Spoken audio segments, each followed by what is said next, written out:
Sahabat dan saudaraku, mari menggunakan waktu mempelajari firman Tuhan hari ini.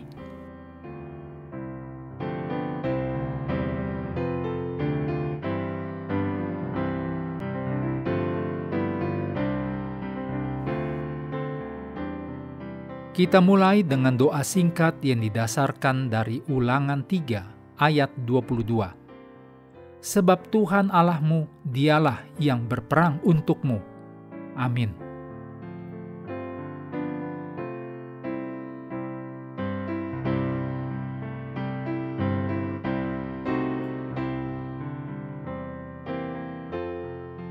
Senin 4 Agustus, judulnya Pengudusan Anak Sulung.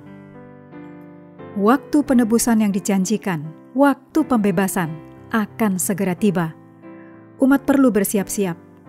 Mereka tidak hanya perlu percaya tetapi juga harus bertindak berdasarkan kepercayaan itu. Allah telah memberitahu mereka apa yang harus mereka lakukan. Dengan iman, mereka sekarang harus melakukannya. Meskipun dalam konteks yang sama sekali berbeda dengan apa yang ditulis oleh Yakobus, namun prinsip ini sangat cocok. Yakobus 2 ayat 17-20, Hai manusia yang bebal, maukah engkau mengaku sekarang bahwa iman tanpa perbuatan adalah iman yang kosong?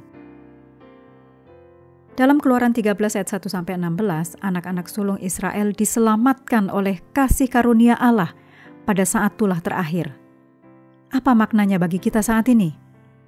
Tuhan dengan penuh belas kasihan menjagai keluarga-keluarga Israel yang ada di bawah darah. Karena dengan iman mereka telah menandai ambang pintu mereka. Petunjuk-petunjuk baru ini datang dari Tuhan melalui Musa. Kuduskanlah bagiku semua anak sulung. Keluaran 13 ayat 2. Perintah ini berlaku untuk manusia juga hewan.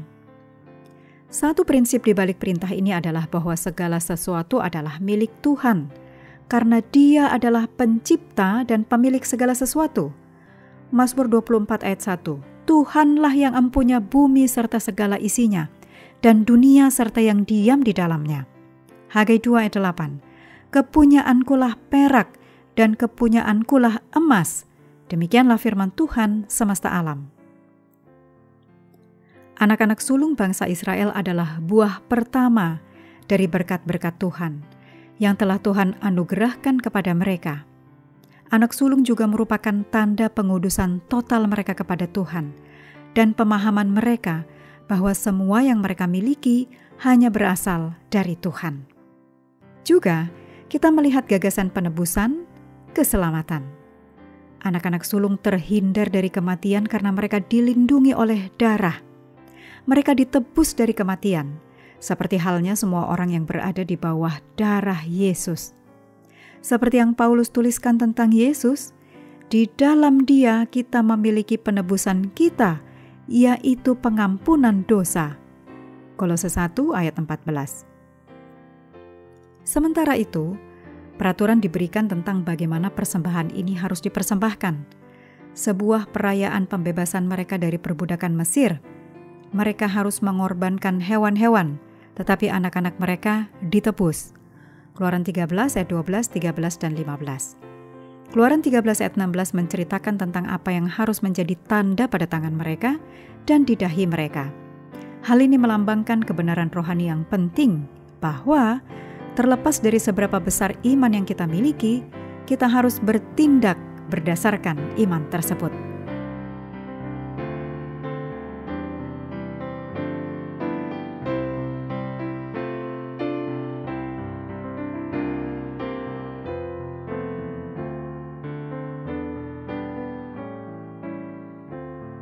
Mengakhiri pelajaran hari ini, mari kembali ke ayat inti, Keluaran 14 ayat 13 dan 14.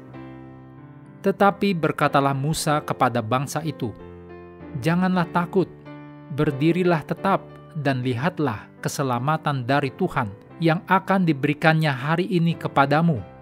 Sebab orang Mesir yang kamu lihat hari ini, tidak akan kamu lihat lagi untuk selama-lamanya. Tuhan akan berperang untuk kamu, dan kamu akan diam saja. Sahabat juga perlu melengkapi waktu untuk bersekutu dengan Tuhan setiap hari.